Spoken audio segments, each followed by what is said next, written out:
तो यार आज का जो पॉडकास्ट होने वाला है इसमें काफी ज्यादा हाई स्टेक्स वाली बातें हमें करनी है क्योंकि यूरोस का भी ग्रुप स्टेज अब खत्म होने वाला है right and more importantly world cup का सेमीफाइनल शुरू होने वाला है। सो दोनों वर्ल्ड कप सेमीफाइनल्स का प्रीव्यू करना हमें डिटेल में, जो कि कल से शुरू हो जाएंगे।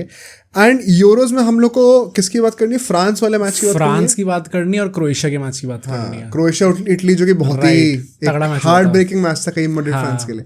तो भाई पहले उससे शुरू करते हैं। स्टार्ट हम लोग क्रोएशिया इटली से ही करते हैं। एंड यहाँ पे पॉइंट ये, क्योंकि इस मैच का एक्चुअली में जो इसके बाद जो देखने को मिला दैट काइंड ऑफ गॉट अगली, क्योंकि क्या पूरे सारे फैन बेसेस से लगातार मॉड्रिच को गालियां पड़ी from the Barcelona fan base, from the city fan base और मैड्रिड फैन बेस की पता नहीं बहुत लड़ाई चल रही है आजकल।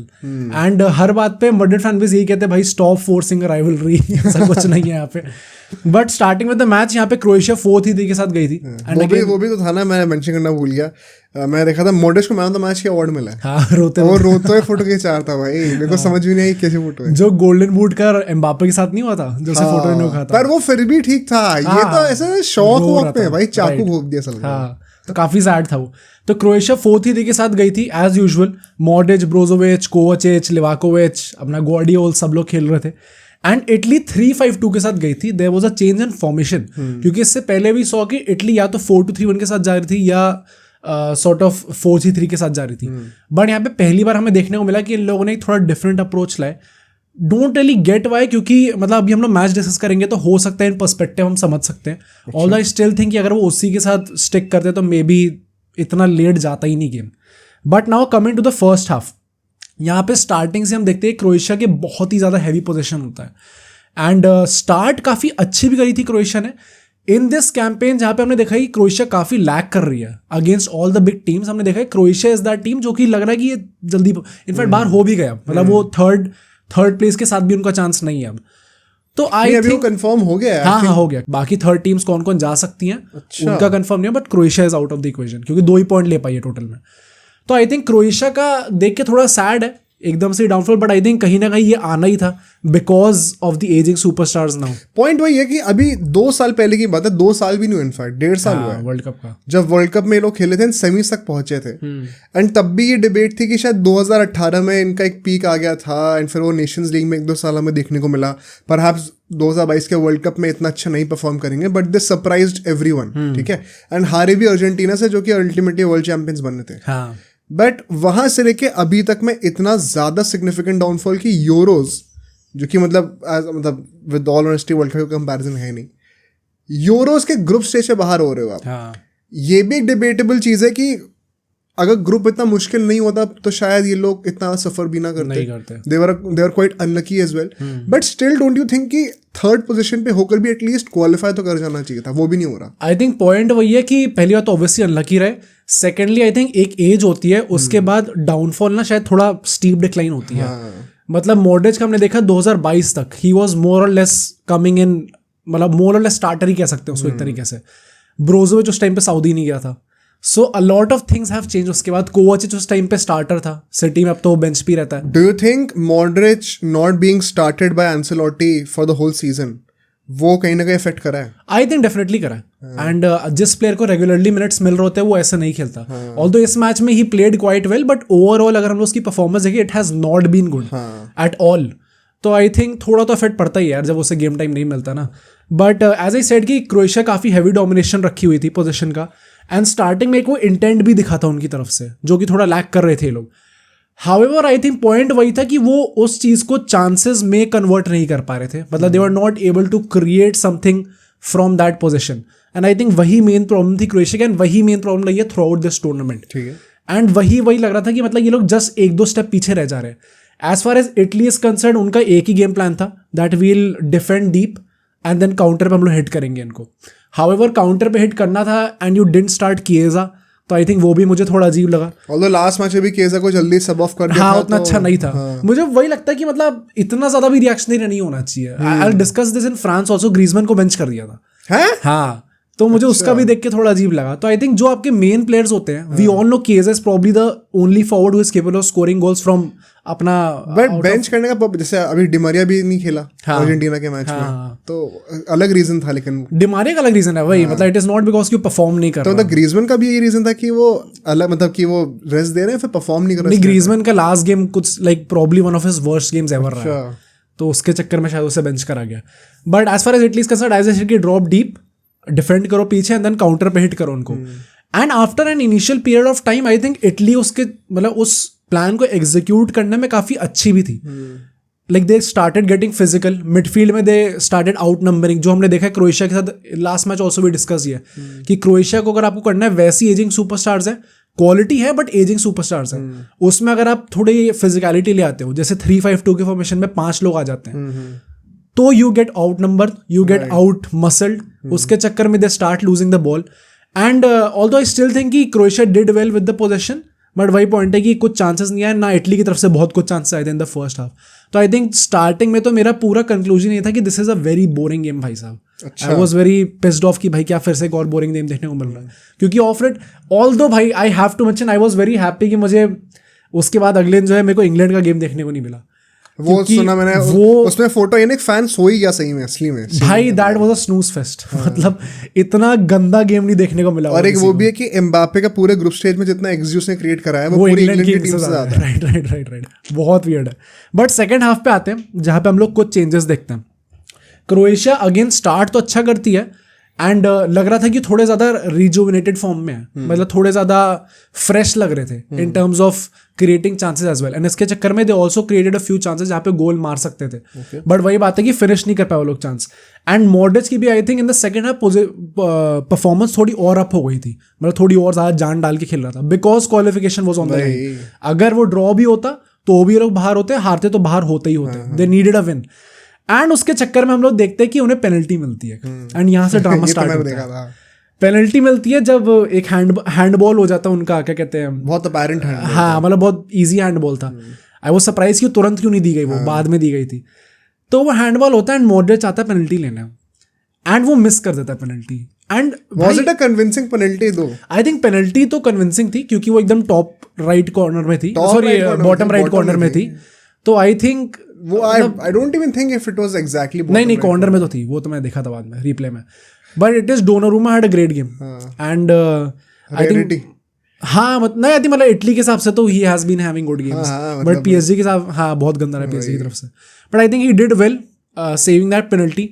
एंड यूजुअली यू सी कि जब पेनल्टी हो जाती है उसी प्ले के अंदर आई थिंक कुछ 30 सेकंड के अंदर ही अल्टीमेटली गोल आता है जो कि मॉड्रिच ही मारता है. एंड वो same he passage of play था, वो लोग बॉल क्लियर करते हैं, क्रोएशिया वापस पोजीशन लेती है, देन वो एक क्रॉस डालते हैं, फिर उनका जो स्ट्राइकर था वो बॉल मारता है बट अगेन डोनारुमा सेव कर लेता है. एंड देन रिबाउंड पे मॉड्रिच के बॉल आती है, वो गोल मार देता है. सो आई थिंक काफी roller coaster of emotions for the Croatian fans. वो लेट के ऐसे आंखें पकड़ ली थी उसने. हाँ राइट. तो आई थिंक मतलब अच्छा था, बट वही है कि मतलब आपने पेनल्टी मिस कर दी and of late it has become a thing भाई मॉड्रिच के साथ. उसने अभी सिटी के अगेंस्ट भी पेनल्टी मिस करी थी. तो एकदम से थोड़ा अजीब लगा कि एकदम से इतना गंदा कैसे हो गया पेनल्टीज में. बट ठीक है, वॉट एवर इट इज.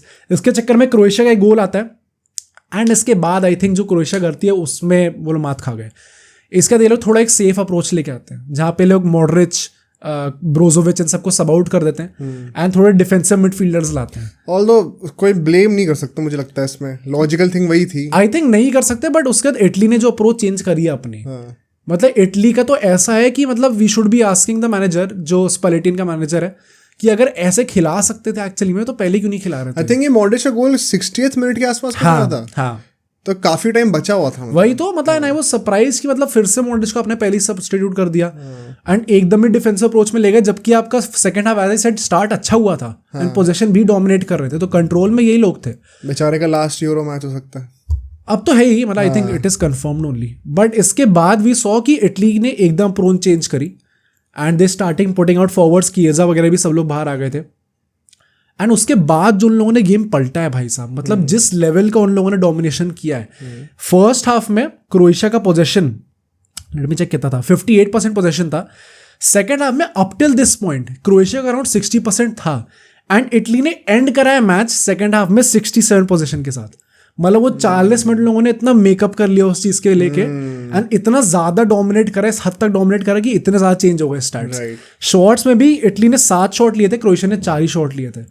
तो आई थिंक जो पलटा उन लोगों ने, and we should be asking कि भाई अगर इतना अच्छा खेल सकती है इटली तो क्यों नहीं खेल रही थी इससे पहले। मे बी इज जस्ट कि वो एड्रेनलिन रश होता है, इतने सारे प्लेयर्स आपने भेज दिया आ गया, फिर वो इस लेवल का डोमिनेट कर रहे हैं। एंड जो गोल आया वो भी थोड़ा कंट्रोवर्शियल इसलिए क्योंकि इन लोगों ने 8 मिनट का एक्स्ट्रा टाइम दिया, एकदम डाइंग मोमेंट्स पे नहीं आया, बट 8 मिनट का कुछ ऐसा कुछ हुआ ही नहीं था गेम में। मतलब ना किसी को कुछ इंजरी हुई, ना ऐसा कुछ किसी ने टाइम वेस्ट करा। तो it was kind of surprising कि 8 मिनट का एक्स्ट्रा टाइम। आई थिंक वो वीआर में जो चेक हुआ है, फिर गोल मारने के बाद सेलिब्रेशंस हुए हैं, हाँ परहैप्स एक वो एक्सप्लेनेशन हो सकती है, हो सकता है। बट वो गोल भी मतलब literally last kick off the game था। एंड उसमें आई हैव टू मेंशन कैलाफियोरी जो पीछे से आके बॉल निकालता है, जो रन बनाई थी उसने, दैट वाज ग्रेट। एंड जो उसने बॉल डाली थी, आई स्टिल थॉट कि भाई दिस गाय, नाम क्या था इसका, Zaccagni, I thought he will take a touch और 2, उसके बाद वो जाके ट्राई करेगा। उससे लेजिट फर्स्ट टाइम पे कर्ल कहाँ से मार दी भाई, हाँ वो टॉप कॉर्नर गई है। तो भाई great stuff from that guy. And इसके चक्कर में इटली क्वालिफाई कर जाती है and Croatia sadly out of this Euro. And Modric का लास्ट यूरो था, तो I think it is sad for all the Madrid fans and Modric fans as well, but it is what it is भाई, he is a legend regardless. Italy के लिए has this been surprising given कि last time कैसा perform किया था? आई think so. Italy is obviously not the same team जो पहले थी उस टाइम पे। काफी जो प्लेयर्स थे उस टाइम पे, even Bonucci Chiellini, they had a great time उस टाइम पे, यूरोस के टाइम पे। इस टाइम पे they are not obviously there. तो आई थिंक मैनेजर भी चेंज हुआ है। तो आई थिंक इन जनरल काफी चेंजेस हुए इटली में, and obviously they have not been that convincing as of now, but still मतलब भाई कुछ टीम्स होती हैं जो ग्रो करती है कंपटीशन के अंदर। मतलब they might not start well but धीरे धीरे ग्रो करेंगी। एंड इटली जो है वो दूसरे साइड ऑफ द ब्रैकेट में है। उनको मतलब इजी टीम्स ही मिलेंगी। तो आई डोंट थिंक इतनी कुछ मुश्किल होनी चाहिए उनको। इंग्लैंड है ऑल दोस ब्रैकेट में, तो एक ही अच्छी टीम और है। इंग्लैंड भी क्या अच्छी है, लेकिन हाँ मतलब इंग्लैंड भी एक्चुअली में अच्छी है नहीं। एंड इटली का तो शायद कंफर्म भी हो गया है कि किसके, इटली का स्विट्जरलैंड से मैच होने वाला है। अच्छा अच्छा। एंड इटली और इंग्लैंड सेम ब्रैकेट में आएंगे। स्विट्जरलैंड वैसे हल्के में नहीं ले सकते, नहीं ले सकते भाई, नहीं ले सकते। तो इटली और इंग्लैंड का most probably, if things go right for them, most probably quarter final हम देखने को मिल सकता है। So that would be nice. But now moving on, अब आते हैं अपनी नेक्स्ट फेवरेट टीम पे, which is France. And Mbappe was supposed to be out for the whole group stage, but वो एक ही मैच के बाद वापस आ जाता है। Did not even seem like कि बहुत बड़ी प्रॉब्लम थी उसे, क्योंकि बस मास्क उतार भी दिया था। हाँ मास्क उतार भी दिया था। तो जो चोट दिख रही थी उस टाइम पे, लिटरली नाक टेढ़ी दिख रही थी, वो लग नहीं रहा था इतना कि कुछ ज़्यादा प्रॉब्लम हुई है। बट रिगार्डलेस जो लाइनअप होता है फ्रांस का 4-3-3 के साथ जाती है। एम्बापे अगेन स्ट्राइकर हो जाता है, तो यहाँ पे जेरू और मार्कस थुरम अगेन बेंच हो जाता है। एंड मेरे इस लाइनअप को लेके एक क्रिटिसिज्म रहेगा देशॉम्स से कि भाई काफी ज्यादा चेंजेस कर रहे हैं लोग बहुत रेगुलरली। इट इज नॉट कि लोग एक सेम कंसिस्टेंट 11 खिला रहे हैं। राइट। तो I think that can be a problem. मतलब it seems like he does not know what his best 11 is right now. तो व्हिच इज क्वाइट सरप्राइजिंग। ऐसा क्यों है? हाँ भाई मतलब डिशॉम्प इज दैट गाय जिसको तो पता होना चाहिए। आई थिंक एकदम से इतने नए नए प्लेयर्स आए ना, लाइक बारकोला भी अपने स्टार्ट करा दिया लेफ्ट विंग पे, डेम्बेले भी स्टार्ट करता राइट विंग पे, राबियो, कांटे और चुआमेनी। मतलब अगर आप कांटे और चुआमेनी साथ में खिला रहे हो जो कि डिफेंसिव मिड्स हैं, which means राबियो would be the guy जो कि थोड़ा आगे खेलेगा। मतलब राबियो, you have Griezmann on the bench, Griezmann, हाँ मतलब ग्रीजमैन तो ऐसा वो पीछे कर भी प्रोवाइड करेगा, वो आगे भी जाएगा। तो why not just go with your superstar भाई? I thought that was a bit surprising. And the thing is कि ये सब लग्जरीज आप जो अफोर्ड कर पा रहे हो, बिकॉज वन कुड आर्ग्यू कि इनका जो बेंच है वो इतना स्ट्रांग है कि क्यों ना करे रोटेट। बट अगर आप जीत रहे हो ना, तब ये सब अच्छा लगता है। ये जीत भी नहीं रहे हैं, जीत रहे हो मतलब टेबल टॉप नहीं कर पाए भाई, टेबल टॉप नहीं कर पाए। प्लस इनके पूरे ग्रुप स्टेज में एक भी गोल ओपन प्ले से नहीं आया। 2 गोल आए हैं, एक एम्बापे की पेनल्टी और एक ओन गोल है। राइट। तो भाई मतलब ये टीम नहीं कर पा रही। एंड सिर्फ एक ही प्रॉब्लम है पूरी फ्रांस के ग्रुप स्टेज के साथ, they are creating a lot of chances but they are not able to finish those chances. ये चीज मैंने ट्वीट भी करी थी। Even in this game Mbappe could have had a hat-trick भाई। एम्बापे का पहला गोल है यूरोस का। ये एग्जैक्टली, वो भी पेनल्टी आया ultimately, but he could have had a hat-trick. And point वही है कि एम्बापे भी, मतलब मैंने ट्वीट करा था कि Mbappe in Euros is at least 40% less lethal. अच्छा, एम्बापे का इससे पहले लास्ट गोल पता कौन सा था फ्रांस के लिए? हाँ, वर्ल्ड कप। हाँ ऐसा कुछ सीन है शायद। पिछले साल एक गोल ही नहीं है शायद उसका। I could be wrong, but I'm not sure, but मैंने पढ़ा कहीं पे ये। हो सकता है। जो बैक लाइन थी वो वही थी इनकी, थियो हर्नांडेज, सलीबा, उपामेकानो एंड कुंडे, एंड पीछे माइक मेनियन खेल रहा था। नाउ इनके लिए ये मस्ट विन गेम था। इनको ये मैच जीतना था एंड इन्हें होप करना था कि नेदरलैंड्स जो है वो लूज करती है अगेंस्ट ऑस्ट्रिया, बट बड़े मार्जिन से नहीं, क्योंकि नेदरलैंड्स और फ्रांस लाइक डिट्टो सेम थे। इनका जो हेड टू हेड रिकॉर्ड था वो ड्रॉ हुआ था, गोल डिफरेंस सेम था, दोनों सेम पॉइंट्स पे थे। तो मोस्ट प्रॉब्ली सबको ये लगा था कि भाई यही लोग टॉप करेंगे, इनमें से कोई टॉप करेगा, but Austria was that team जिसने टॉप करा अल्टीमेटली रैल्फ रैंगनिक के साथ। Has this been the most surprising group? I think so, क्योंकि और भाई जोक्स ऑन रोनाल्डो, क्यों? ही सेड ना कि रैल्फ रैंगनिक अच्छा चाहिए उसने टॉप करा दिया भाई साहब दोनों टीम्स के ऊपर। But it is what it is. Austria Portugal का मैच हो जाए आगे जाकर, ऑस्ट्रिया जीत जाए। हाँ भाई साहब रैल्फ रैंगनिक कहे कि I don't know who this player is, I don't know. भाई साहब गजब होगा। एंड पोलैंड जो है वो 3-4-2 के साथ जा रही थी, they had nothing to play for. Lewandowski obviously इनका मेन फॉरवर्ड है जो स्टार्ट कर रहा था। पोलैंड भाई मतलब लास्ट आ रही है, इतनी खराब नहीं है क्या? लास्ट आ रही है और प्लस मतलब ये लोग इस मैच से पहले एलिमिनेट हो चुके थे। हाँ मतलब इतना खराब तो नहीं है भाई। हाँ नहीं, आई थिंक इनका भी वही पॉइंट है, मतलब जो बाकी 3 टीम्स थे वो इनसे बेटर पोजीशन पे इस टाइम पे। So is Austria that good कि वो फर्स्ट पर पोलैंड लास्ट पे? आई थिंक पोलैंड से तो बेटर है, पर इतना बड़ा गैप नहीं होना चाहिए। हाँ मतलब पॉइंट वही है ना, इनने एक तो बेटर टीम है, प्लस उन लोगों ने इतना ओवर परफॉर्म करा है कि अच्छी teams like Netherlands and France could not top the group. So I think वो कॉम्बिनेशन ऑफ थिंग्स थी। अगर पोलैंड किसी हैवी ग्रुप में होती, शायद इंग्लैंड के साथ होती तो सेकंड आ जाती, बट गंदा फेट था इनका। सो फर्स्ट हाफ में again as you would expect, and this has been the trend throughout this game, France dominating possession, creating chances, but Poland being very brave actually. मतलब जिस तरीके से इन लोगों ने काउंटर अटैक्स पे chances बनाए हैं थ्रू आउट द गेम, ऐसा लगा ही नहीं कि पोलैंड गोल नहीं मार सकती। अच्छा। इतना एंड टू एंड गेम था, मतलब इसलिए इतना मजा आया गेम देखने में। फ्रांस तो गोल मारती ही मारती है, तो लगा ही था सबको, बट पोलैंड भी गोल मार सकती थी थ्रू आउट दिस गेम। एक बार भी ऐसा नहीं था, कुछ ऐसा टाइम फ्रेम नहीं था जिसमें लगा कि पोलैंड गोल नहीं मार पाएगी, यार they are getting out down right dominated. तो आई थिंक ये चीज़ बहुत अच्छी थी, बट वही है कि आपकी परफॉर्मेंस से तबाही है जब आप ऑलरेडी बाहर हो चुके हैं, so does not really make sense. And इसमें मैंने कुछ चीज़ें नोटिस करी थी, जैसे फ्रांस जो है through out this game and specially in the first half, क्योंकि जैसे चांसेस बनाए, ऐसा नहीं है कि फर्स्ट हाफ में, सेकंड हाफ में यू कैन से कि इनकी लैक ऑफ फिनिशिंग थी। फर्स्ट हाफ में I thought they were just unlucky. मतलब वो बस वो एक स्टेप पीछे रह जा रहे हैं। कई बार उनका जो कीपर है पोलैंड का, भाई आई फॉरगॉट क्या नाम था उसका, बट उसने जो कीपिंग करी है इस मैच में, मतलब जिस टाइप के सेव्स करे हैं उसने, तो आई थॉट कि they were kind of unlucky. And वही बात है कि उनको भी सेम अप्रोच के साथ रखना था, goal will come for sure, but वही बात है कि आता अल्टीमेटली पेनल्टी से, तो that is a concerning point for them. And first half में फ्रांस का 62% पोजीशन था। फ्रांस ने 8 शॉट लिए थे जिसमें से 4 ऑन टारगेट थे, पोलैंड ने 6 शॉट लिए थे जिसमें से 2 ऑन टारगेट थे। तो I am just telling you कि फ्रांस ऑब्वियसली हर डिपार्टमेंट में बेटर थी, बट पॉइंट वही है कि नोबडी एक्सपेक्टेड कि पोलैंड भी इतना अच्छा खेल सकती है। इतना पीछे नहीं थी पोलैंड। हाँ, पोलैंड इतना पीछे नहीं थी। एंड सेकेंड हाफ में स्टार्टिंग में ही within the first 10 minutes I think goal आ जाता है, जिसमें एम्बापे को पेनल्टी मिलती है एंड डेम्बेले ने काफ़ी अच्छी मतलब पेनल्टी जीती, काफ़ी अच्छा रन बनाया, उसे स्पीडी रन बनाया। The defender had no other chance to, मतलब उसे फाउल करना ही पड़ा, एंड वो क्लियर फाउल था देख के, मतलब काफ़ी गंदा टैकल दे दिया। एम्बापे को पेनल्टी मिलती है, ही बरीज दैट पेनल्टी, फिर वो मास्क उतार के खूब सेलिब्रेशन करता है। एंड इसके चक्कर में एम्बापे पहला गोल मार देता है, फ्रांस अप हो जाती है, बट स्टिल वही पॉइंट है कि क्या इतना टाइम लगा आपको, एंड देन आपका पेनल्टी से गोल आया। ये मेन प्रॉब्लम थी फ्रांस के साथ। एंड इसके कुछ टाइम बाद ही I think the good thing about France is, and this separates them from England. तो इंग्लैंड से वैसे और भी चीज़ सेपरेट करती है कि ये लोग चांस बना रहे, इंग्लैंड चांस भी नहीं बना पा रही। फ्रांस में एक चीज़ तो है भाई, they are always going to kill the game. इस गोल के बाद भी they are always going for that second goal पूरे टाइम। ऐसे एक बार भी नहीं लगा कि चलो ये लोग डिफेंड करेंगे। इंटेंट सही था पूरे टाइम, इंटेंट इनका सही था। एम्बापे पास तो बहुत सारे चांसेस आए थे भाई, so on the counter attack ही had a lot of chances to score, but वही है ना कि 40% लेस लीथल। मतलब कई बार कीपर के हाथ में ही दे रहा था, कई बार शॉट जो पावर है वो इतनी तेज नहीं थी, जिसके चक्कर में रुक जा रहा था। एंड इसके बाद एज आई सेड कि लोग they are going to kill the game. ये लोग सब्स्टिट्यूशंस भी वही करते हैं। ग्रीजमैन आता है फॉर कांटे, एंड जिरू आता है फॉर बारकोला, कामाविंगा आता है फॉर राबियो। तो you can see that almost all of these substitutions are attacking substitutions, ताकि ये लोग गोल मार सके। और बट हम लोग देखते हैं कि थोड़े टाइम बाद ही लेवेंडोव्स्की को एक गोल मिलता है, पेनल्टी मिलती है, एंड वो पेनल्टी सेव हो जाती है।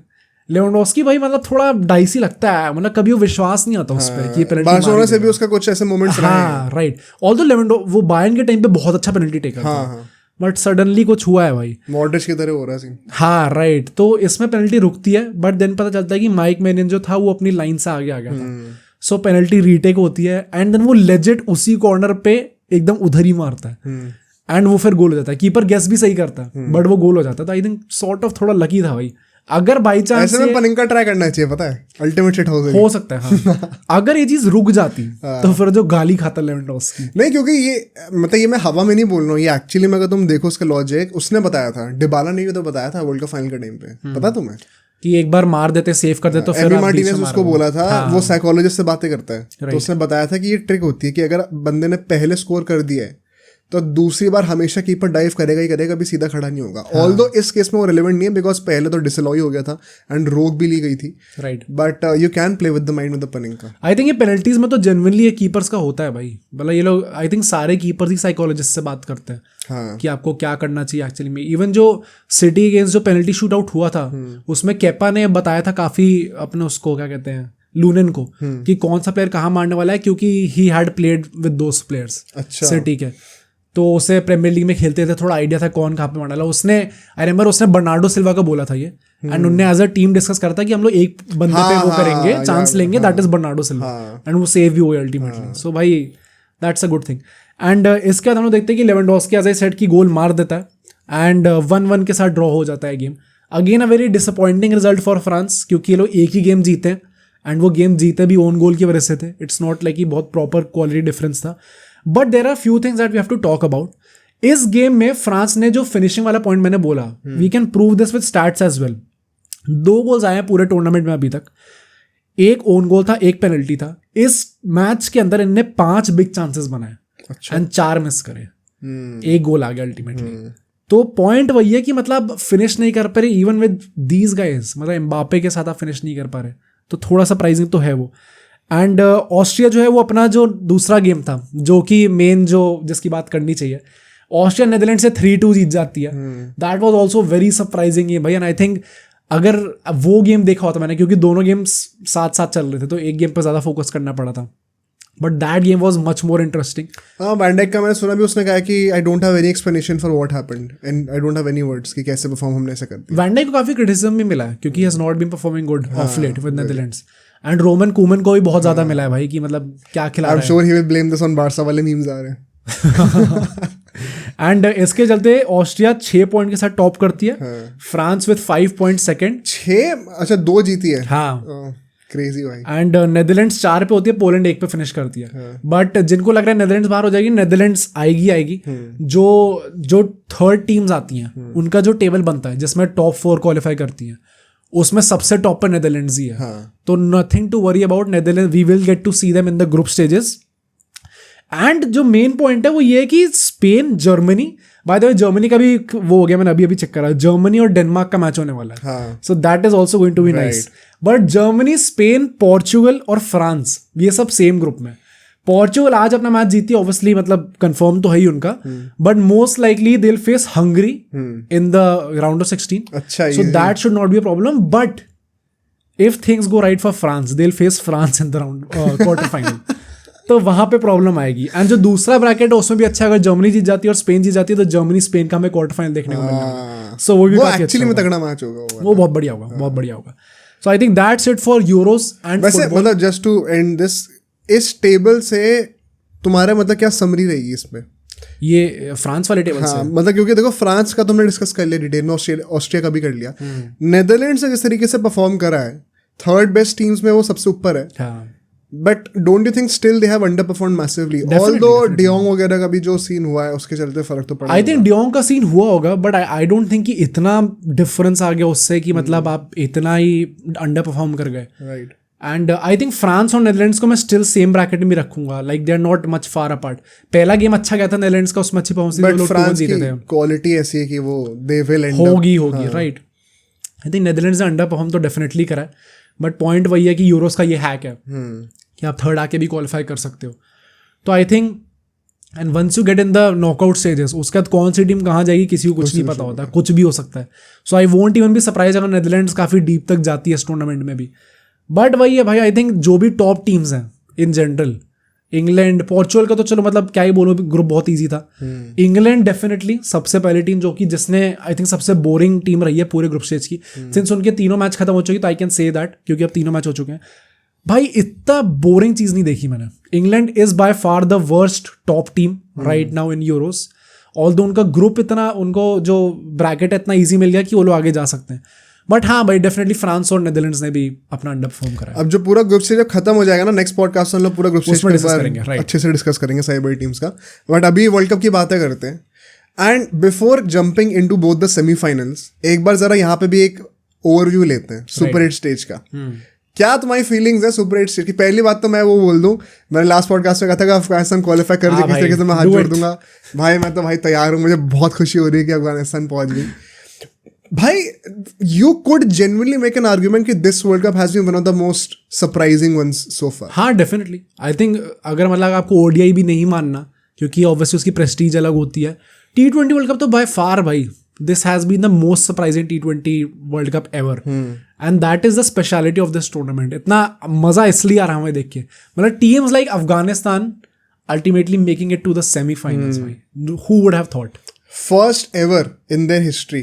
And South Africa और अफगानिस्तान में से जो भी जीतेगा वो पहली बार फाइनल में पहुंचेगा। Right. सबसे बड़ा शॉकर कौन सा है सुपर 8 में से?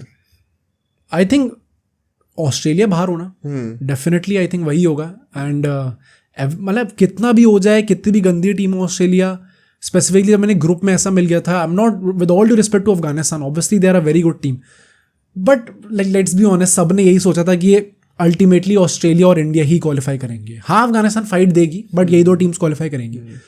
सो अफगानिस्तान ने जो चीज़ करी है, again I am also very happy for them, जो ऑस्ट्रेलिया को हराया एंड देन जो बांग्लादेश को हराया।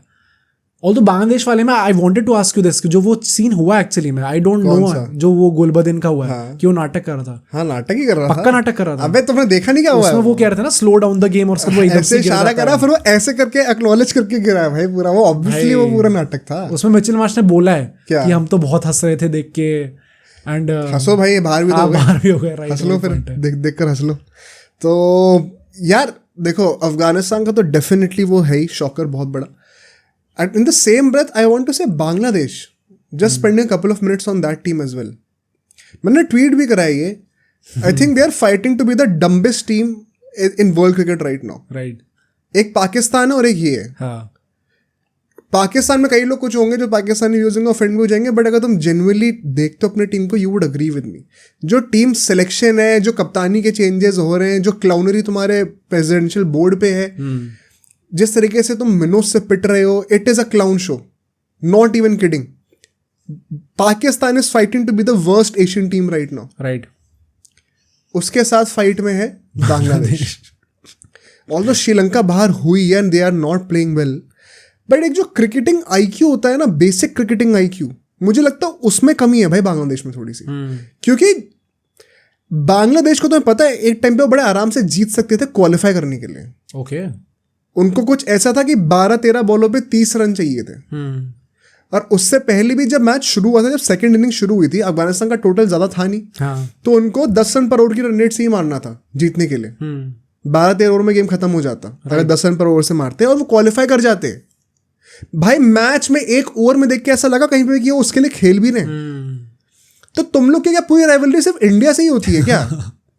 और मैं मजाक से हट के बताऊं, एक मोमेंट ऑफ ट्रूथ अगर मैं बांग्लादेश के लिए करूं, भाई तुम कहीं के भी नहीं हो अभी इस वक्त. बहुत सैड रियलिटी है, क्योंकि फैंस बहुत पैशनेट हैं और ये टीम बहुत ज़्यादा उछलती है, बहुत एरोगेंस है टीम के अंदर, और इंडिया से कंपेयर करते हैं, पर तुम मतलब अभी पैर के आसपास भी नहीं हो भाई. अभी वीरेंद्र सहवाग का देखा था क्या बोला उसने?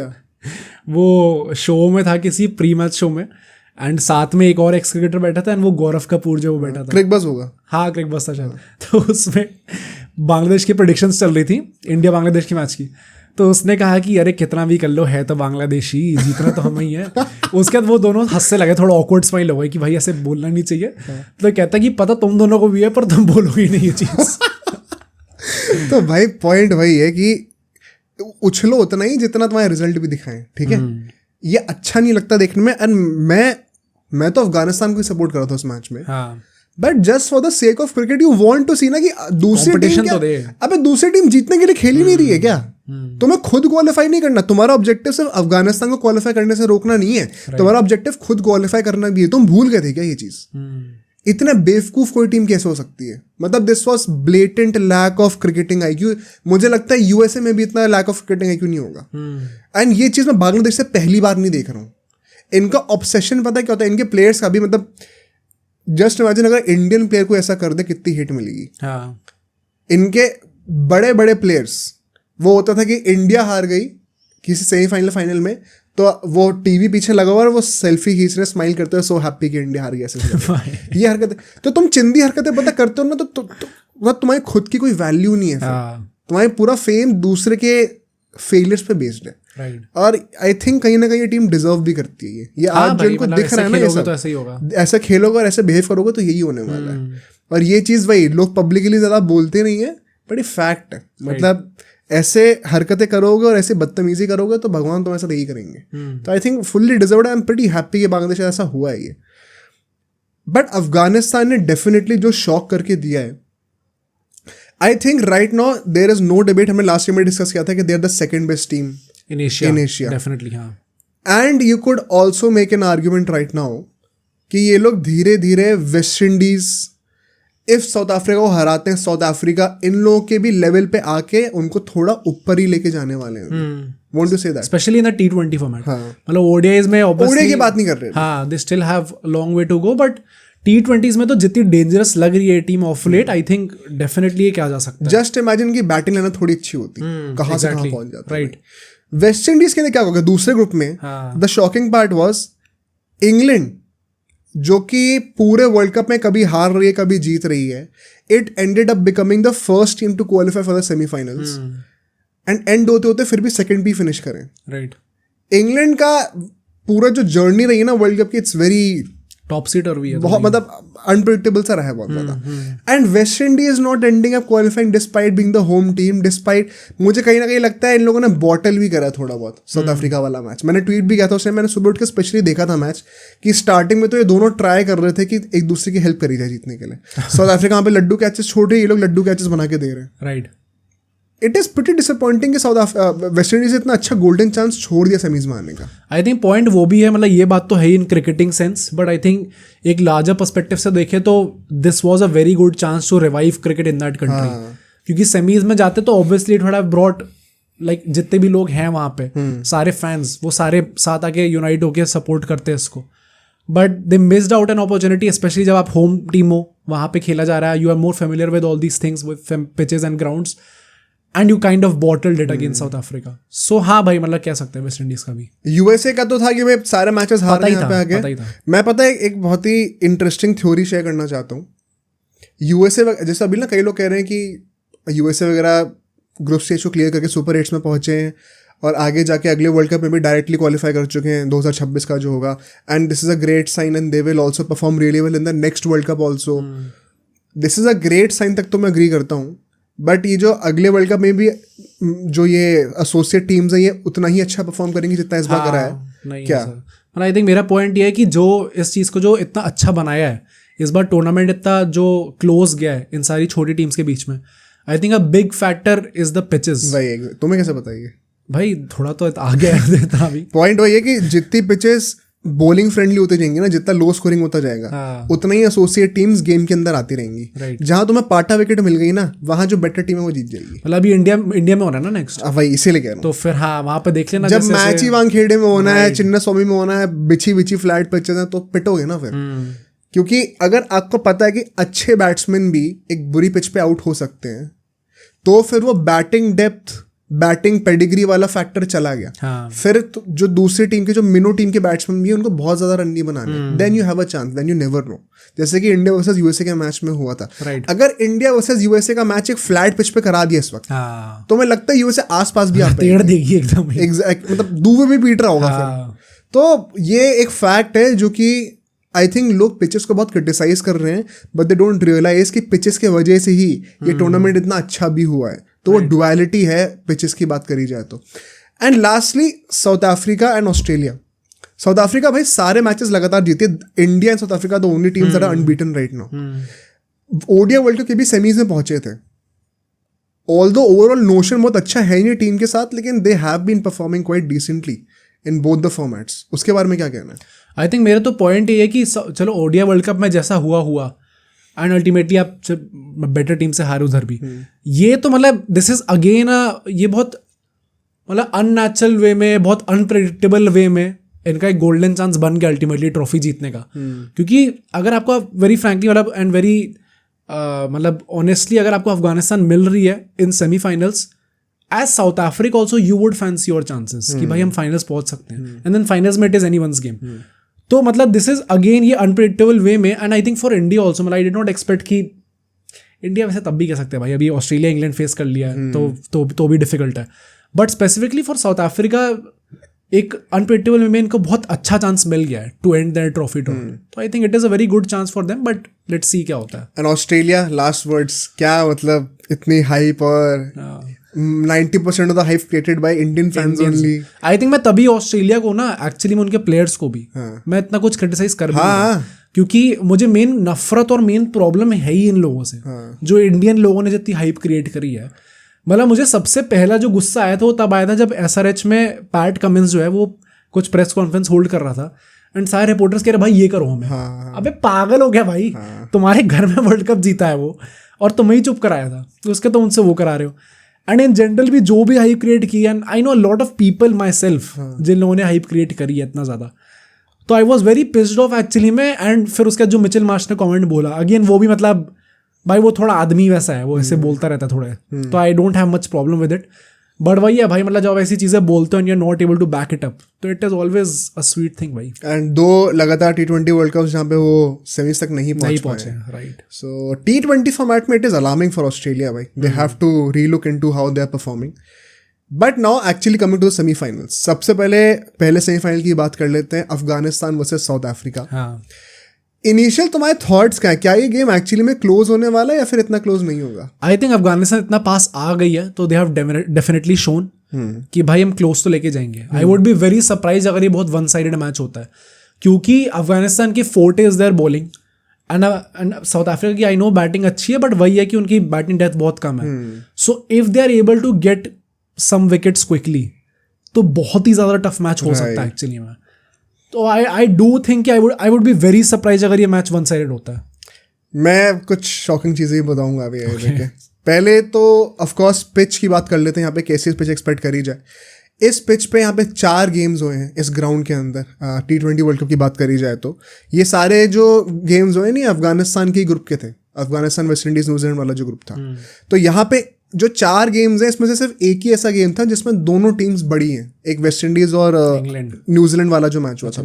बाकी तीनों मैचेस जो हैं उसमें ऐसा है कि जैसे न्यूजीलैंड का PNG से हो गया, या फिर जो दूसरी उनकी टीम थी कौन थी, उगांडा थी, पता नहीं कौन थी. हाँ, मतलब वो एक एसोसिएट टीम और एक बहुत ही बड़ी टीम है, तो उनमें कोई फेयर एनालिसिस आप कर नहीं सकते.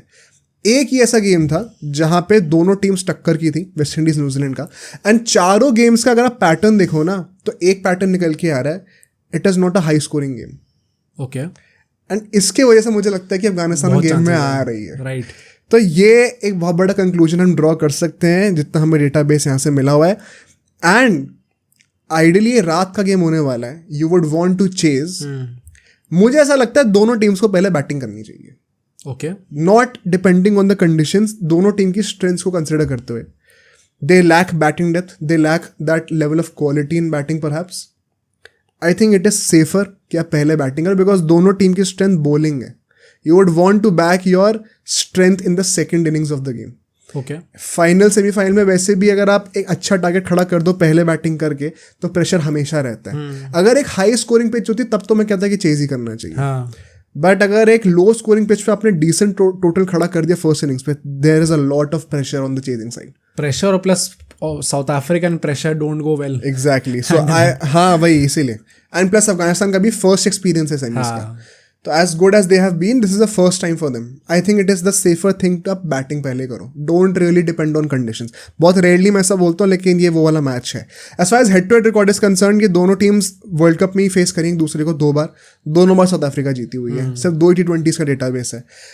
बट उस टाइम के अफगानिस्तान में और आज के अफगानिस्तान में बहुत बड़ा फर्क है. You could argue even south Africa की भी जो उस टाइम की टीम थी और अभी के टाइम की टीम में बहुत फर्क है. तो tables could turn quite well. So coming to the playing 11 directly, पहले अफगानिस्तान की बात करते हैं. ठीक है, एक बहुत इंपॉर्टेंट चेंज मैं बोलूंगा यहाँ पे एंड उसको टैक्टिकली एक्सप्लेन भी करता हूँ. गुरबाज एंड इब्राहिम दोनों ओपनिंग करेंगे. ओमरजाई, गुलबदीन, मोहम्मद नाबी, करीम जन्नत, ये सब लोग हमारे मिडिल ऑर्डर में होंगे. एक बंदा मैं यहाँ पे ऐड करूंगा नजीबुल्ला को वापस, एंड खरोटे को मैं हटाने वाला हूँ टीम से. फिर राशिद, नवीनुल हक, नूर एंड फरूकी, ये हमारे बॉलर्स हो जाएंगे. इसमें से कई लोग बैटिंग भी कर लेते हैं. अब ये जो एक टैक्टिकल चेंज है नजीबुल्ला इन फॉर खरोटे, ये मैंने क्यों कहा है, आप इनके लास्ट के 2 मैचेस उठा के देखो, जो अफगानिस्तान से था और जो अभी बांग्लादेश से हुआ है. इसमें इन लोगों ने खरोटे और करीम जन्नत दोनों को खिलाया था. ये दोनों बॉलिंग ऑलराउंडर्स हैं. लास्ट मैच अगर आप बांग्लादेश का देखो, इन्होंने ओमरजाई, खरोटे और करीम जन्नत तीनों से बॉलिंग ही नहीं कराई है, एक भी ओवर नहीं डलवाया, because they already have 8-9 bowlers in the team.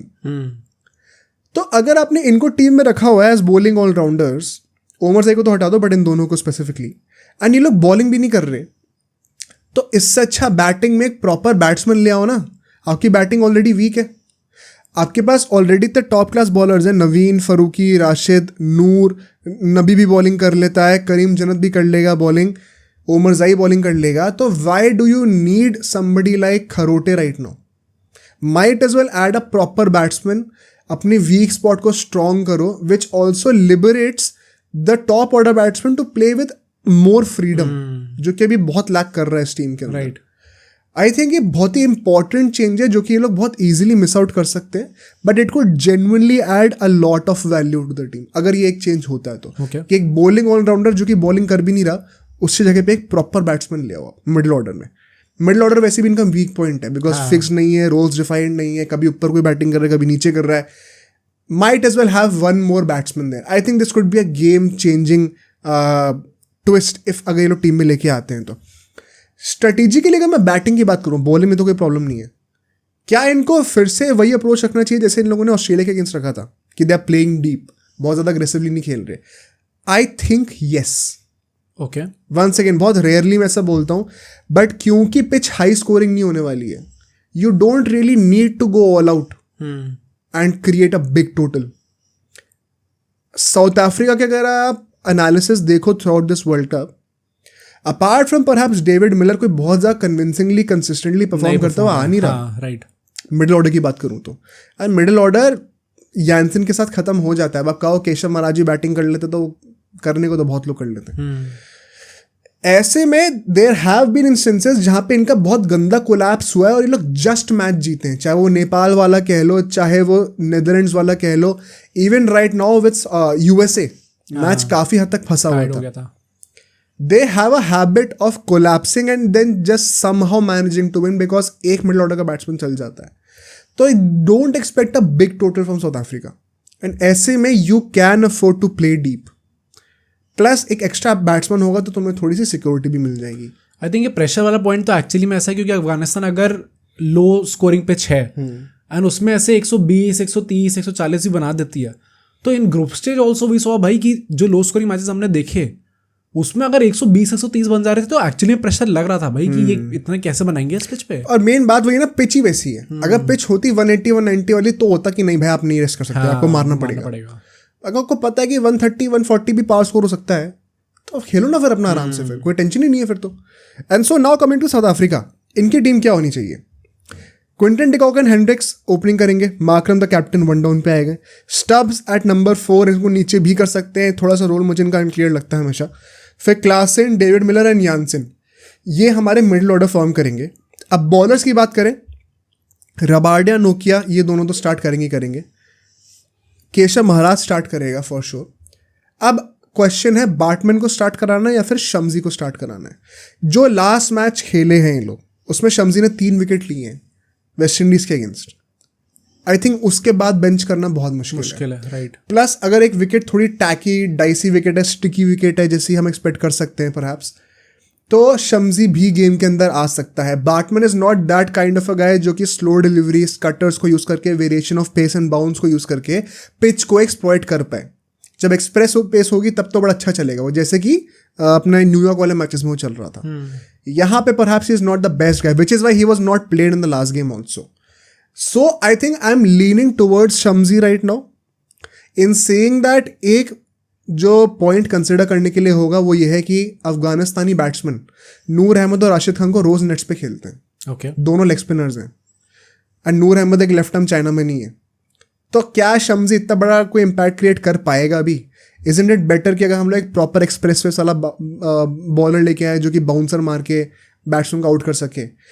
On paper तो ज़्यादा सेंस इसी चीज़ का बनता है कि एक पेसर को लाया जाए ऐसे, बट कंडीशंस को कंसिडर करते हुए और रिसेंट फॉर्म को कंसिडर करते हुए आई थिंक शम्जी ही स्टार्ट करेगा.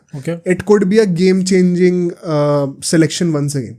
ये गलत भी पड़ सकता है but I think right now Shamsi को ही सिलेक्ट करा जाएगा. As far as the strategy is concerned for South Africa, if they are lucky enough to bat first, मुझे लगता है if they can score somewhere around 140, 150, they are going to put immense pressure on Afghanistan. मुश्किल हो जाएगा. बहुत अच्छा chance है because Afghanistan का वीकेस्ट, अभी जितनी भी टीम्स है सबसे वीक बैटिंग लाइनअप अफगानिस्तान. हाँ, डेफिनेटली राइट. इससे बेटर चांस नहीं है उनको प्रेशर में डाल के जल्दी आउट करने का. अगर चेस कर रहे हैं तो अब तो साउथ अफ्रीका फंसेगी भाई. मुझे लगता है मैच फंसने वाला है बहुत बुरा वाला. अगर साउथ अफ्रीका पहले बैटिंग करती है I think they have a massive upper hand. And so coming to the key battles now, बड़ी जल्दी से इनको भी डिस्कस कर लेते हैं. Gurbaz versus Rabada. Gurbaz being the best batsman of the tournament, not just Afghanistan. And Rabada that one guy जो कि ओपनिंग बॉलिंग में ही कैन बाउंस हिम अप. अगर उसका विकेट लेता है वो जल्दी तो नोटिस हो इब्राहिम जदरान जो दूसरा बैट्समैन है इनका, ये मैं पता है वर्ल्ड कप के टाइम से नोटिस करता हुआ आ रहा हूँ, पिछले साल जो हुआ था. वो बंदा ओपनिंग करता है, उसकी बिल्ड भी देखने में बड़ी अच्छी है, पर उस बंदे से छक्के चौके नहीं लगते सही से. ओके. उसकी स्ट्राइक रेट अच्छी नहीं होती कभी. हाँ. Gurbaz is a far more aggressive batsman on paper and has a better strike rate also. In fact तुम लास्ट मैच में भी देख लो बांग्लादेश वाले में, this guy had a lower strike rate. And ये ट्रेंड मुझे याद है मैंने वर्ल्ड कप के टाइम पे भी नोटिस किया था. हमारे पॉडकास्ट जाके देखना उस टाइम के, उस पर हम डिस्कस करते थे कि इब्राहिम जदरान देखने में ऐसा लगता है बट डोमिनेटिंग बैट्समैन होगा, बट ही थोड़ा एक्चुअली में वो डर डर के खेलता है ऐसा लगता है. He is not that aggressive, he is not able to hit out bowlers on will which a lot of players with his physique can. So मुझे लगता है गुरबाज पे एक्सेसिव प्रेशर होगा specially if you are chasing. Next Quinton de Kock versus Naveen ul Haq, and this is purely because of the LSG factor. दोनों LSG में खेलते हैं and ये ऐसे 2-3 बैटल्स यहाँ पे देखने को मिलेंगे which is why this semifinal is very interesting. De Kock versus Naveen ul Haq, दोनों वो ओपनिंग करेगा, ये ओपनिंग बॉलिंग करेगा. बहुत मजा आने वाला है ये बैटल देखने में. He is that one guy in form by the way, Naveen ul Haq ना, and Quinton de Kock also. And then in the same breath David Miller versus Noor Ahmad, दोनों GT के लिए खेलते हैं. ये भी एक बहुत बड़ा बैटल होने वाला है. Noor Ahmad will take the ball away from David Miller as well. He might look to attack Rashid Khan जो कि फिर से GT में खेलता है. And so one of Noor and Rashid have to attack David Miller. I think it would be Noor Ahmed. साथ ही साथ Klaasen को मैं पिच करना चाहता हूँ राशिद खान के साथ. क्लासन वैसे तो स्पिनर्स पे he is known to be a very good batsman, but even in the IPL we saw how बीच में एक फेज आया था जहाँ पे वो स्पिनर्स पे ही आउट हो रहा था consistently. And a lot of those dismissals were stump to stump line की बॉल को जो कि स्किड होकर एंगल के साथ अंदर आती है, वो बैकफुट पे लॉफ्ट करना चाह रहा होता है एंड बोल्ड हो जाता है. राशिद खान आइडियल टेम्पलेट है उस प्रोफाइल के लिए. जब चहल जैसे बॉलर्स आते हैं जो कि फ्लाइट करते हैं एंड एयर में बीट करते हैं तब वो खड़े खड़े छक्के मारने लग जाता है. बट जो स्किडी नेचर वाले होते हैं ना जो कि एंगल के साथ आर्म बॉल डाल सकते हैं, वहाँ पे वो फंसता है थोड़ा सा. अब मुझे लगता है कि राशिद खान खुद भी दैट गाय. ये 3 ही मेन बैट्समैन हैं इनके. अगर ये गए तो ठुस्सी है टीम पूरी. लास्टली ये थोड़ा सा एक मतलब I am not even sure ये होगा कि नहीं, बट ये एक गट फीलिंग वाला है. It's Mohammad Nabi versus Tabrez Shamsi. Okay. मुझे लगता है Mohammad Nabi has to step up in this game if they want to win this game convincingly, वरना फिर वही होगा लक के ऊपर आप थोड़ा बहुत छोड़ रहे हो. अगर मोहम्मद नबी स्टेप अप करता है मिडिल ओवर्स में with the bat bye the way, I think Afghanistan has a much better shot at winning this game with a lot of conviction. वही डाउन द ऑर्डर वो 20 रन 10 रन एक्स्ट्रा मिल जाते तो बहुत affect करता है. और कोई है नहीं as such. So Tabrez Shamsi would be that guy जो कि टेम्प्ट करेगा उसको एंड एक आइडियल विकेट हो सकता है उसके लिए. इससे बड़ा इम्पैक्ट क्रिएट करने का कोई चांस है नहीं. This could be an underrated key battle in my opinion. So lastly coming to the predictions. ये बहुत मुश्किल होने वाला है. क्या लग रहा है भाई? आई थिंक बहुत क्लोज मैच जाएगा बट समहाउ साउथ अफ्रीका निकाल लेगी. Okay it is going to be a heartbreak for me as well, क्योंकि मैं भी बहुत चाहता हूँ कि अफगानिस्तान पहुंच जाए फाइनल पे. It just seems like a very beautiful story भाई. अफगानिस्तान जीते तो एक्चुअली अच्छा लगता है देख के. आई वॉन्ट कि वो जीत जाए. अभी वो राशिद खान ने वो एक पोस्ट भी डाली थी रोहित शर्मा के साथ. हाँ. मुंबई से है मेरा दोस्त. तो आई वॉन्ट अफगानिस्तान पहुंच जाए, but I am very slightly leaning towards South Africa. I think वो जस्ट एज कर जाएंगे. देखो, it will be the most South African thing to do कि सेमीज में आके वो चोक कर रहे हैं. हाँ, ट्रू. मैं सरप्राइजिंगली कह रहा हूँ, मुझे लगता है एज अफगानिस्तान के पास है. मतलब जीत जाएंगे वो 50.5% ऐसे Afghanistan. Okay. I am not going to bet against Afghanistan right now. मुझे लगता है कि South Africa, it seems to unreal कि ये लोग 6 मैचेस लगातार जीतते आ रहे फाइनल पहुंच जाए और 7वां भी जीतेंगे. Right. I think that DNA has to kick in at some point. Plus जो विकेट है ना, मैंने ये हमसे लाइव स्ट्रीम में भी बहुत बार पूछा गया था. मैंने कहा था मुझे रिसर्च करने दो पहले कि मैच कहाँ पे हो रहा है, उसकी पिच की हिस्ट्री क्या है. As per the history it is looking like it is going to be tricky wicket. And that means कि अफगानिस्तान गेम के अंदर आने वाली है. अगर बाय चांस इन लोग की पहले बैटिंग आ गई अफगानिस्तान की, आई थिंक अफगानिस्तान ये मैच जीत रही है. Let's go. रिगार्डलेस जो भी जीतेगा पहली बार वर्ल्ड कप फाइनल में पहुंचने वाला है, तो हिस्ट्री तो क्रिएट होने वाली है. राइट. आई जस्ट थिंक कि अफगानिस्तान शायद फाइनल में आ रही है भाई सीधा. भाई हो जाए तो पार्टी है, मजा आएगा. मतलब हम पहुंच जाएं तो सिर्फ उसलिए नहीं, हमारा जीतना भी इम्पोर्टेंट है. एंड इसी नोट में अब अपने सबसे इम्पोर्टेंट टॉपिक पे आते हैं पॉडकास्ट के, which is the semifinal preview for India versus England. हाँ. To start with, were you expecting कि इंडिया इंग्लैंड का सेमीफाइनल होगा? बिकॉज हमने ग्रुप टॉप करा है. आई वॉज होपिंग कि इंग्लैंड दूसरे एंड से टॉप कर दें, हमें सेमीफाइनल ईजी मिल जाए. The brighter side is, and actually now coming to the first segment directly, which is the pitch and the conditions. 80 कुछ मैं सुना 88% चांस है बारिश होने का. रेन का. हाँ, गयाना में मैच है. वॉश आउट का चांस है फिर ये, मतलब एक्सप्लेन करता हूँ. कई रिपोर्ट्स, देखो हर रिपोर्ट कभी भी सेम परसेंटेज नहीं दिखाती. अलग अलग न्यूज चैनल्स अलग अलग परसेंटेज दिखाते हैं. तो मैंने 2-3 रिपोर्ट्स पढ़ी हैं. एक रिपोर्ट कह रही है 88% चांस है, एक कह रही है 60% चांस है. क्या होता है ना, ये 60% चांस का मतलब ये नहीं कि पूरे दिन बारिश होगी 60%. वो अलग अलग टाइम पे दिखा रहा होता है कि कितने परसेंट चांस है. तो वहां पे जिनको नहीं पता है, इस मैच के लिए रिजर्व डे नहीं है. बट जैसे मान लो यहाँ पे रात को 8 बजे मैच शुरू हो रहा है और 11:30 तक चल रहा है. उसके बाद 250 मिनट का बफर टाइम और दे रखा है. 4 hours and 10 minutes more, which means match can go up to 4 AM in the morning. India के हिसाब से बताऊं तो 4 AM in the morning वहाँ के हिसाब से 5:50 या 6 PM का लोकल टाइम है वहाँ के हिसाब से. और वो कह रहे हैं तब तक बारिश का चांस है पूरा. भाई लाइक 37-40% चांस कुछ शाम के 6 बजे तक का भी है बारिश होने की. Let's go. So there is a big chance कि ये गेम हो ही ना, वॉश आउट हो जाए. Another reason I tell you is, for a game to conclude, result निकालने के लिए दोनों टीम्स को कम से कम 10 ओवर बैटिंग करनी है. ओके. तो ऐसा भी हो सकता है कि गेम हो जाए लेकिन दोनों टीम 10-10 ओवर बैटिंग ही ना कर पाए, which is why once again result ना निकल पाए. तो बहुत बड़ा चांस है कि गेम अल्टीमेटली अबैंडन हो जाए. सबसे बड़ा चांस अभी इसी चीज का है. And in that sense India automatically qualifies for the final. And when you look that in context, then it makes absolute sense to have England right away in the semi-finals instead of facing them in the finals जहाँ पे कुछ भी हो सकता है. I think अभी हमने south Africa के लिए बोला, आई थिंक अगर ये चीज़ होती है देन भाई इससे अच्छा चांस नहीं मिलेगा अपना ट्रॉफी एंड करने के लिए इंडिया को भी. मतलब फेसिंग अफगानिस्तान और अपना south Africa in the final, semifinal आपको खेलना ही ना पड़ा, इससे बेटर चांस नहीं मिल सकता भाई एंड करने. Return in the stars. हाँ भाई. हाँ वो तो लास्ट टाइम में था. हाँ मतलब लास्ट टाइम में था, बट आई थिंक मतलब ये तो लाइक थोड़ा इजी चांस मिल गया आपको एक्चुअली में जीतने. मतलब you have earned it भाई, सारे मैचेस जीत के. ऑब्वियसली मतलब वो आपको अपने साइड से तो फुलफिल करना ही पड़ता है, बट वो लक एक्चुअली फेवर कर गया. वो भी चीज़ है. सो क्योंकि बारिश का इतना हैवी चांस है, आंख मीच के टॉस जीत के आपको बॉलिंग करनी है और कुछ करना ही नहीं है. राइट. कुछ सोचो ही मत, सिर्फ बॉलिंग करनी है. ठीक है, इसमें कोई डिबेट ही नहीं होगी. इस ग्राउंड पे गयाना का जो है सेंट लूसिया, यहाँ पे 5 मैचेस हुए हैं. ये वंस अगेन वो अफगानिस्तान न्यूजीलैंड वेस्ट इंडीज वाले ग्रुप का हुआ था. 5 गेम वहीं के थे. इसमें अफगानिस्तान वर्सेस न्यूजीलैंड वाला मैच भी हुआ था इसी ग्राउंड में, और वहाँ पे न्यूजीलैंड 75 पे ऑल आउट हो गई थी. It is clearly not a very high scoring ground if it happens. If the match happens, it is not going to be a very high scoring ground.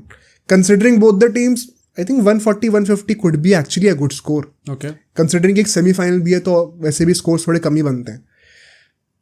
Which means it is actually a very good news for India. क्यों है अभी मैं explain करता हूँ आगे चल के. ठीक है, हेड टू हेड रिकॉर्ड की बात करते हैं.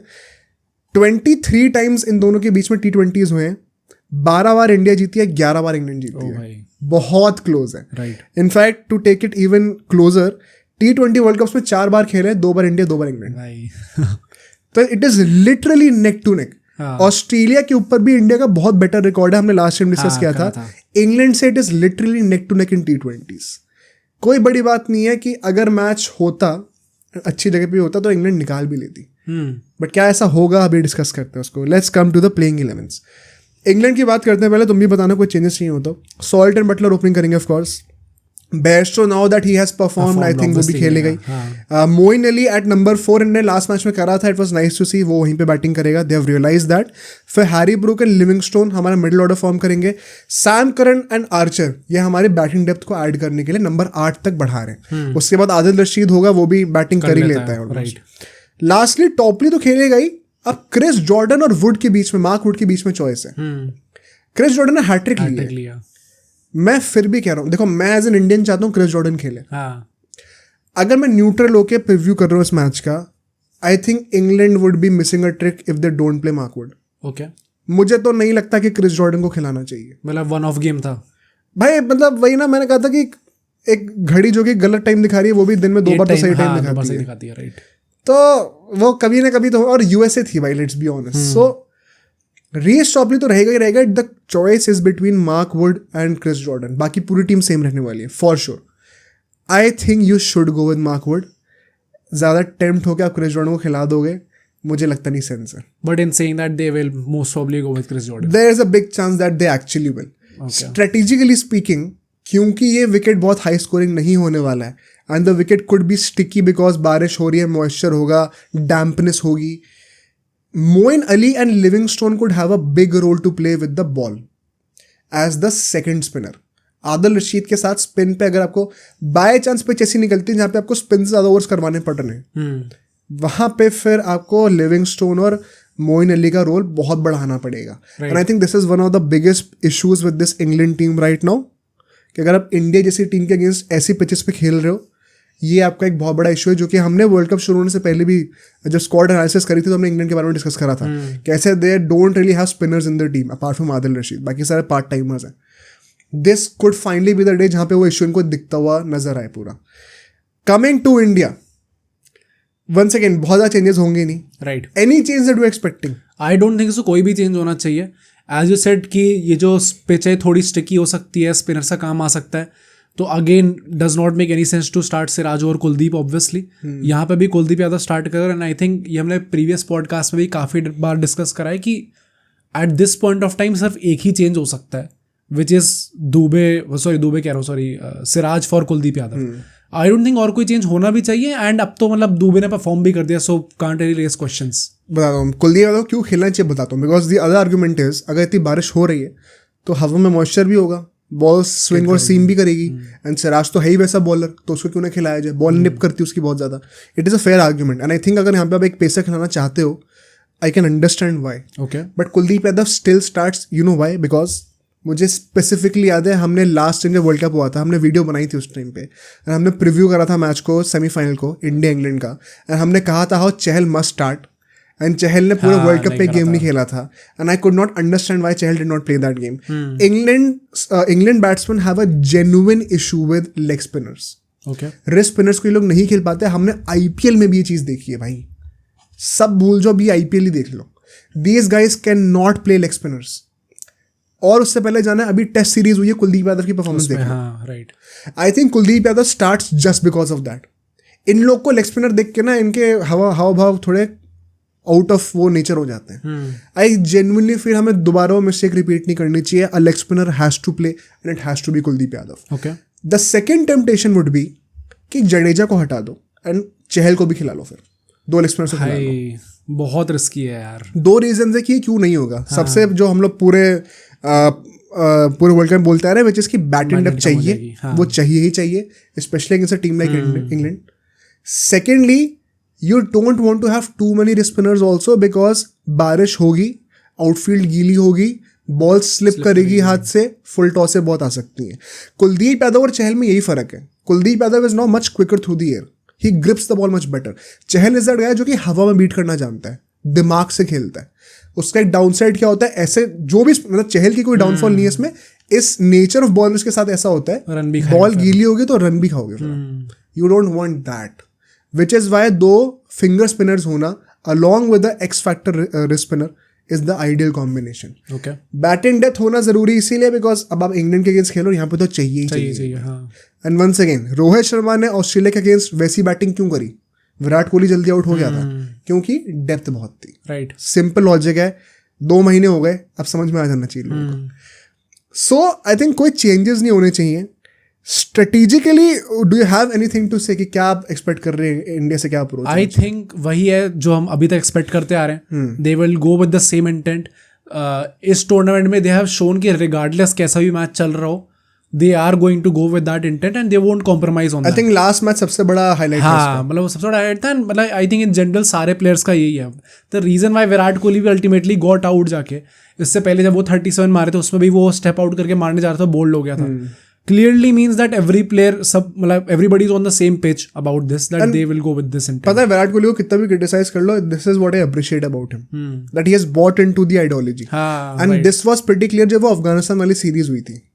आई थिंक रोहित शर्मा ने तभी से सबको बोल के रखा होगा कि इस साल वर्ल्ड कप में ऐसा ही खेलने वाले हैं, आदत डाल लो। Right. It is great that nobody is playing for the personal milestones. Ashwin ने बोल दिया भाई पब्लिकली, तो it is great to see. Specially क्योंकि डिस्पाइट हिम, बिकॉज वो बिल्कुल भी अच्छा वर्ल्ड कप नहीं चल रहा उसका, it is very easy for him to take some time and then get going. But वही है कि वो स्टार्टिंग से ही जा रहा है।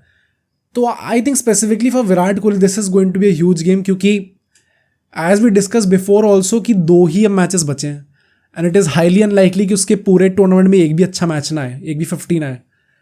तो भाई अब 2 मैच है, there is no better team to do it against. England के अगेंस्ट कर दो, पार्टी हो जाएगी एक्चुअली में। एंड स्पेसिफिकली हम लोग चेस करते हैं, मैच होता है हम चेस करते हैं और ऐसे 140 समथिंग स्कोर बनता है। तो ये तो मतलब आइडियल सिचुएशन है भाई कोहली के लिए। चेस कर रहे हो, उसमें आपको थोड़ा लो टोटल भी है, you can take your time with that. Chase करते टाइम आप आराम से धीरे भी खेल सकते हो चेस करते टाइम, क्योंकि नेट को इशू नहीं। हाँ, तो भाई आई थिंक मतलब this is the ideal scenario for him अगर टॉस जीत के हम पहले बॉलिंग करते हैं। So now let's the key battles. ठीक है, यहाँ पे मैंने बहुत कंट्रोल करके अपने आप को सिर्फ 6-7 ही रखे हैं, वरना मेरा मन करता बहुत बना देता। सबसे पहले it is going to be Jos Buttler versus Kuldeep Yadav. Okay, we saw this in the IPL also. I am genuinely backing Kuldeep Yadav. जैसी पावर प्ले खत्म होगा वो तुरंत आएगा। आई वोंट बी सरप्राइज अगर Buttler survives the power play, although all of this is assuming कि it is a 20 over game. अगर ये 10 ओवर का गेम होता है या फिर 6-7 ओवर का गेम होता है तो शायद कुलदीप यादव सिर्फ 1 ही ओवर डालने हैं और वो और जल्दी बॉलिंग करने के लिए आ जाए, या फिर शायद 1 भी ओवर ना डाले, बिकॉज इंडिया के पास 7 बॉलिंग ऑप्शन है। सो बहुत डिफिकल्ट है प्रिडिक्ट करना यहाँ पे की बैटल्स के सेगमेंट में कि कौन किसके अगेंस्ट पिच हो सकता है। But considering all conditions normally, I think this could be a battle to watch out for. I am backing Kuldeep Yadav to break that shackle because Butler ने भी recently बड़ा अच्छा फॉर्म regain करा है। I think Salt के ऊपर इतना issue नहीं है, बट बटलर को लेके मुझे लगता है कि रिस्ट स्पिनर्स वाला जो मेंटल गेम है ना वो ज्यादा काम आता है। Okay. I am backing Kuldeep Yadav for that. And in the same breath, Phil Salt against Jasprit Bumrah. I genuinely want to see that. But I think probably their best batter right now, Phil Salt, and our best bowler obviously. तो I think हाँ ये तो बनना ही बनना है। And then I want to see Akshar Patel versus Johnny Bairstow. Okay. ये once again we saw a bit of it in the Test series also जब अक्षर पटेल खेल रहा था. And Johnny Bairstow, of course, he likes pace on the ball much better. अक्षर Patel has been in unreal form. Power play में आकर भी बड़ी अच्छी बॉलिंग करता है वो. I think अक्षर Patel with that slinging arm, अगर यहाँ पे पिच पे देर इज सम डैम्पनेस जहाँ से बॉल टर्न कर सकती है। हमने ये चीज़ टेस्ट मैचेस में एक टैक्टिकल पॉइंट होता है, हमने बहुत बार एक्सप्लेन करा है कैसे एक विकेट जहाँ पे थोड़ा सा अनप्रेडिक्टेबल टर्न होता है वहाँ पे it is always better to have a wrist spinner, a finger spinner over a wrist spinner, क्योंकि रिस्ट स्पिनर की बॉल हमेशा हर जगह टर्न करेगी। फिंगर स्पिनर की ball on a turning wicket आपको पता नहीं कौन सी बॉल एंगल के साथ सीधी निकलने वाली है, कौन सी टर्न करके बाहर जाने वाली है। राइट, ये बंदे को खुद नहीं पता होता जो बॉलिंग कर रहा होता है, विच इज वाई वो 2 फैक्टर्स आते हैं दिमाग में जो कि दोनों ही अनसर्टेन होते हैं। तो बॉलर को नहीं पता तो बैट्समैन को क्या पता होगा। For that reason you always play a finger spinner over wrist spinner on a wicket that is offering turn to everyone. अगर वैसी विकेट हमें देखने को मिलती है, आई थिंक अक्षर Patel could be in the match for sure. Next इसके बाद हम लोग बात करेंगे इंडियन बैट्समैन की, Rohit Sharma versus Jofra Archer. Obviously Virat Kohli को मैंने नहीं रखा है इसमें। क्योंकि Rohit Sharma will be the in charge of I think head on. And यहाँ पे कई लोग पता कहेंगे कि वो लेफ्ट आर्म पेसर वाला रीस टॉपली को क्यों नहीं रखा. आई जस्ट डोंट थिंक कि Reece Topley offers that much potency against Rohit Sharma as a left, क्योंकि सिर्फ लेफ्ट आर्मर है इसलिए मैं की बैटल में नहीं रखूंगा. I think Archer offers more potency against Rohit Sharma. Virat Kohli के लिए भी आप कह सकते थे I just have a feeling कि Rohit Sharma will be a more crucial wicket, specially for batting first. अगर चेस कर रहे हैं विराट कोहली चलता है तो फिर वो अकेला ही गेम ले जाएगा. बट एक जो एक्स फैक्टर वाली चीज है ना, like Virat Kohli is known for consistency, कि वो तो बंदा हर मैच में परफॉर्म करेगा ही करेगा. जो एक्स फैक्टर होता है ना वो रोहित शर्मा है. जैसे हमने ऑस्ट्रेलिया वाले मैच पे देखा. मतलब पॉइंट वही कि अगर वो चल गया तो उसका भी वही है. मतलब अगर वो चल गया तो फिर और किसी का चलने की जरूरत ही नहीं, वो ले ही जाएगा. पिछले मैच में यही तो हुआ है. एग्जैक्टली 100 रन थे टीम के, 80 रन उसके हैं, और क्या करना है भाई. So I think Rohit Sharma could be a very crucial wicket and Jofra Archer the best bowler has to step up. Plus उसका जो सबसे बड़ा स्ट्रेंथ है कि वो बॉल शॉर्ट पिच करके ग्लेयरिंग बाउंसर्स डालता है, वो रोहित शर्मा की सबसे बड़ी स्ट्रेंथ है. हाँ. देखते हैं भाई क्या होता है. Next is Rishabh Pant against Moeen Ali. I am not pitching him against Adil Rashid yet, because Adil Rashid को मैंने ऑब्जर्व करा है एक पैटर्न इंग्लैंड का कि वो यूजुअली लेट बॉलिंग करने के लिए आता है. Moeen Ali against the turn Rishabh Pant को फोर्स करे, अगर वहाँ पे हवा भी चल रही होगी, आई एम श्योर कि मोइन अली जिस एंड से बॉलिंग करने आएगा पिच के, वो भी बटलर उसी हिसाब से डिसाइड करेगा कि बॉल टर्न करके ऐसी जगह पे जा रही हो जहाँ पे विंड अगेंस्ट हो उसके, ताकि पंत फोर्स हो कि वो मिड विकेट के ऊपर छक्का मारने जाए against the wind and against the turn. बहुत दिमाग से आप यूज कर सकते हो मोइन अली को वहाँ पे. दैट कुड बी अ की बैटल वंस अगेन, बिकॉज अगर पंत आउट होता है then you are compromising a bit on the explosivity, क्योंकि मिडिल ऑर्डर में अभी हमने देखा था लास्ट मैच में भी जैसे शिवम दुबे थोड़ा सा टाइम ले रहा था. And so the next key battle in that same breath is going to be Shivam Dubey versus Adil Rashid. Their only main spinner. उसने डेथ ओवर्स में भी बॉलिंग करने का दिखाया है मैंटल, एंड शिवम दुबे का बेस्ट तभी निकल के आता है जब डेथ ओवर्स में स्पिनर्स मिल जाए. बांग्लादेश अगेंस्ट हमने देखा था ये. कोई एक्सक्यूज नहीं है, कोई भी एक्सक्यूज नहीं है, अनलेस शिवम दुबे को ये लोग आदिल रशीद को फेस ही नहीं करने देते. ये लोग जोफ्रा आर्चर को बीच में ले आते हैं कि बाउंसर ही फेंको उसके ऊपर. बट अगर आदिल रशीद को फेस करता है, massive responsibility on Shivam Dubey to step up. He has to continue with the good form. Right. And so coming to the predictions, do you have anything to say? मैंने काफ़ी सोचा इस बारे में एंड आई स्टिल थिंक कि बहुत difficult है भाई ये. इसका भी रिजल्ट बताना is very difficult. And England भाई टीम भी ऐसी है ना, लास्ट मैच जो हम लोग हारे थे 22 के सेमीफाइनल में, वो तो लेजिट सिंगल हैंडेडली हारे थे भाई. एक विकेट नहीं ले पाए थे हम लोग. सो थोड़ी प्रॉब्लम आएगी इन सेइंग दैट. प्लस पॉइंट वो भी है कि ऑस्ट्रेलिया को जो हमने हराया ऑब्वियसली कन्विंसिंग ले रहा है, बट वो नहीं था, मतलब नॉकआउट गेम नहीं था. ये नॉकआउट गेम है. यहाँ पे we are the ones who are known to choke and थोड़ा डिफिकल्ट होगा. बट स्टिल भाई मतलब I think I find no reason कि मैं क्यों इंडिया को बैक नहीं कर सकता. एंड इसलिए I am still going to back my country. I say India जीत जाएगी. सबसे बड़ी प्रोबेबिलिटी कि मैच हो ही ना. हाँ. सबसे बड़ी प्रोबेबिलिटी इसकी है, विच मीन्स हम लोग डायरेक्टली फाइनल्स में जा रहे हैं. सेकेंडली, अगर मैच होता है तो बहुत बड़ी प्रोबेबिलिटी है कि गेम छोटा हो जाए, 20 ओवर का ना हो. गेम जितना छोटा होता रहेगा इंडिया को उतना फायदा होता रहेगा. क्यों? गेम जितना छोटा हो रहा है, बैट एंड डेप्थ की इंपॉर्टेंस उतनी इररिलेवेंट होती जा रही है, विच is the biggest strength of England. Because अगर सिर्फ 10 ही ओवर खेलना है तो आपके पास अगर 6 बैट्समैन है तो भी चल सकता है. एज अपोज टू अगर आपको 100 ओवर खेलना है और आपके पास 8 बैट्समैन है. सेकेंडली, गेम जितना छोटा होगा उतना ही आपको हर एक ओवर को as a death over treat करना होगा कि every over is the last over. वैसा वाला अप्रोच लेना पड़ता है. एंड उस मामले में इंडिया के पास बेटर बॉलर्स हैं who can take every single over, जैसे कि this is the last over. मतलब वो एकदम होता ना कि हर ओवर में पहले ओवर से डेथ ओवर्स वाला अप्रोच लेके चलो. उसके लिए इंडिया के पास बेटर सूटेड बॉलर्स हैं factually. So I think game जितना छोटा होगा उतना इंडिया का फायदा होता रहेगा. गेम जितना अगर अबैंडन हो गया तो भी इंडिया डायरेक्टली क्वालिफाई कर रही है. अगर गेम पूरा होता है, it is either going to be a one sided win for England in my opinion, या तो इंडिया जीत रही है. मुझे नहीं लगता कि इंग्लैंड क्लोज लाके गेम जीत रही है. मुझे ऐसी पर्सनली फीलिंग आती है. कोई लॉजिक नहीं है, this my gut feeling. I think या तो इंग्लैंड वन साइडेड गेम जीत रही है या तो इंडिया गेम जीतने वाली है, चाहे कुछ भी करके. एंड मैं ये भी कहूंगा, I think India is winning this one.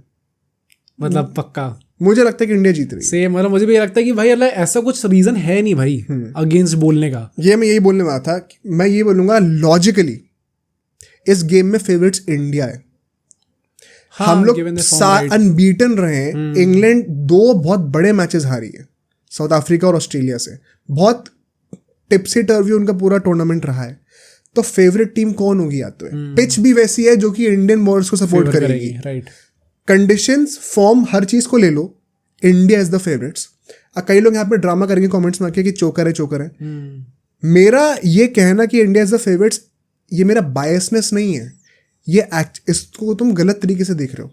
ये स्टेटमेंट पता मैं क्यों कह रहा हूँ, बिकॉज अब मैं अकाउंटेबिलिटी क्रिएट कर रहा हूँ कि अगर तुम हारोगे ना तो फिर तुम्हें गाली भी इसी हिसाब से पड़ेगी कि तुम फेवरेट से तुम हारे कैसे। तो इट इज नॉट सेइंग कि मैं अपनी कंट्री के लिए बायस हूँ कि मैं इंडिया फेवरेट्स है, लॉजिकली फेवरेट्स है। एंड क्योंकि अब लॉजिकली फेवरेट्स हैं तो अगर हारोगे तो कंपैरिजन भी उन्हीं स्टैंडर्ड्स के हिसाब से होगा कि फिर क्यों नहीं परफॉर्म करके दिया। Either way I think 90% of the matches जब भी सेमीफाइनल में जाते हैं, हाँ, तो भाई आप अभी पिछले इस टूर्नामेंट के फॉर्म को ही तो लेके बोलोगे। मतलब अगर फुटबॉल का भी कोई टूर्नामेंट होता है तो आप उस टूर्नामेंट में टीम जैसा खेली उसके हिसाब से ही तो बोलोगे कि फेवरेट्स है नहीं। ये थोड़ी बोलोगे नहीं भाई पिछले साल तो ऐसा हुआ था, पिछले 2 साल में तो ऐसा हुआ था। पिछले साल भी इंग्लैंड का कहाँ और इंडिया इंग्लैंड, हाँ एग्जैक्टली। तो आई थिंक पॉइंट वही है कि आप अगर एक्चुअली में स्टैटिस्टिकली बात करो तो you have to ultimately give favour India इस मैच में। तो हाँ भाई, मतलब I am also going to say भाई इंडिया जीतेगी, which means potentially an India versus a new team in the final. हाँ, right. And उसकी favorites again. उसकी अगले पॉडकास्ट में बात करेंगे hopefully. But on that note, let's end today's podcast. Hope you enjoyed it. पसंद आया हो तो please make sure to like this video and subscribe to our channel. और जो अगली वीडियो आपको ज़रूर देखनी चाहिए इस चैनल से, वो आपको मुझे दिखाएगा, वो आपको यहाँ पे दिख रही होगी, तो आप इसको भी ज़रूर देखिएगा और हमें कमेंट से बताइएगा कि आपको वीडियो कैसी लगी।